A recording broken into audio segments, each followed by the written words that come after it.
Dis nou lekker om net weer 'n bietjie te praat met alle leiers, selfs al is jy nie nou 'n leier nie.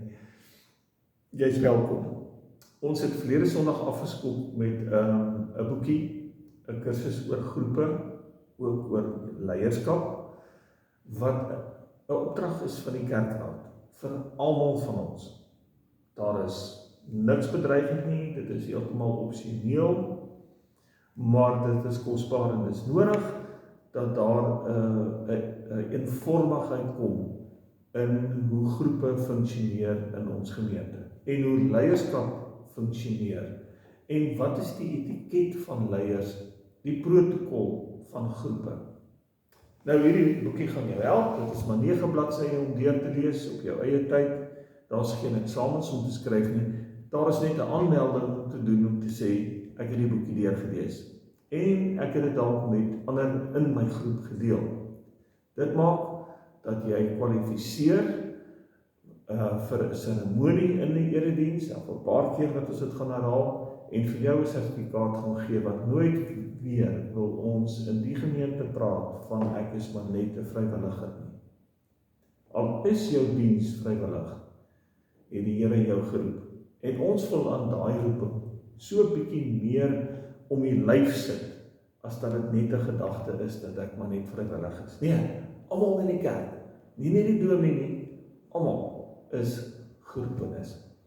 Nou, ons het afgeskop verlede Sondag, baie dankie kerkraad, Pieter van der Spy, wat die leier is van hierdie projek, en vir al die energie en werk wat ingesit is, en ons het afgeskop, dink Bianca, met 20 mense, maar ons moet by 40 verbykom.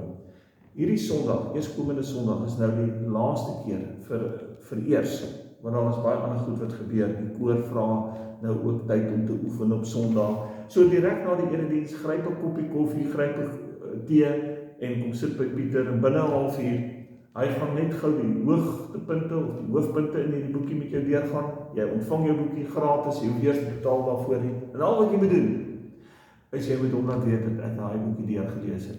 Van Sondag af, kan ander ook net kom aanmeld, op die rollcall-lys, is daar 'n regmerkie, ek het die kursus bygewoon, en dan 'n regmerkie, kom maar afmerk, ek is deur die boekie. En dan sien ons uit na 'n wonderlike seremonie. Laastens moet ek net vir julle sê, verlede Sondag het ons lekker sjokoladekoek gehad. Ons kan dit ongelukkig nie elke Sondag doen nie, maar kom ons kyk dat ons soveel as moontlik leiers nog kry, wat nog nie die kursus gedoen het nie. As jy die eerste ronde gemis het, hier is nog 'n ronde hierdie Sondag. Direk na die erediens, kom en bring jou glimlag saam, en 'n lekker koppie koffie, en kom luister, wat is die inhoud van hierdie wonderlike stuk werk, waarin baie tyd en energie ingegaan het. Cheers! Lekker naweek, lekker rugby kyk, sien jou Sondag.